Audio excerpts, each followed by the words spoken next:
Hello, I'm Win Trevetta II, a Latin America legal support specialist. Thank you for being with me today for our presentation, Business Intel Brief, Risk and Rewards in the Miami Latin America Corridor. The basis of our briefing today is a synthesis of two reports, one from the Economic Commission on Latin America and the Caribbean, ECLAC, and the World Intellectual Property Organization.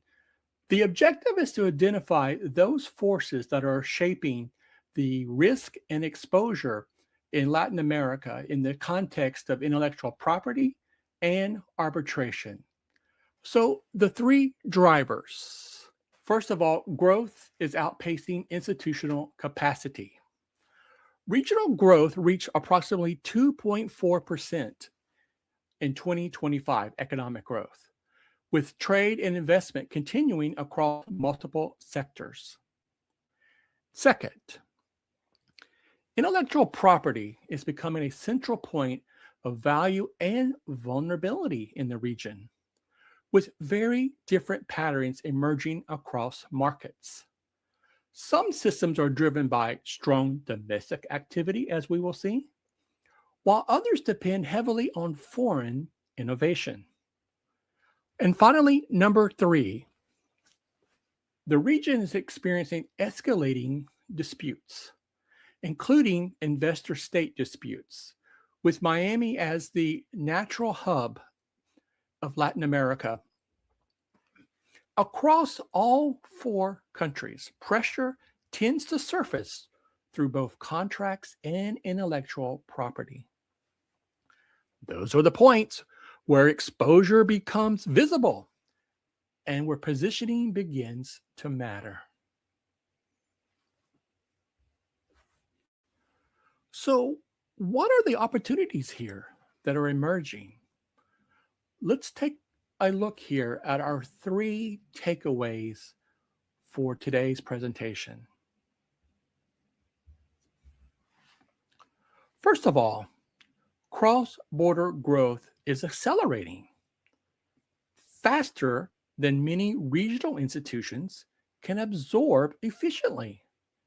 And that creates structural friction across contracts, compliance, and operations. Second of all,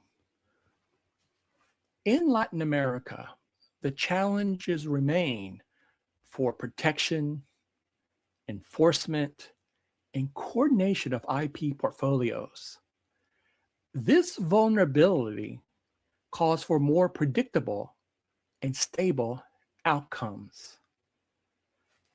And that leads us to our third takeaway.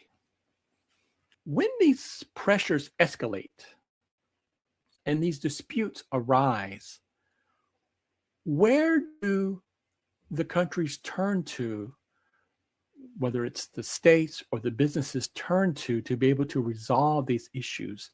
Often, Miami has become that choice. It remains uniquely positioned as a commercial and arbitral hub to help structure, protect, and resolve cross-border disputes.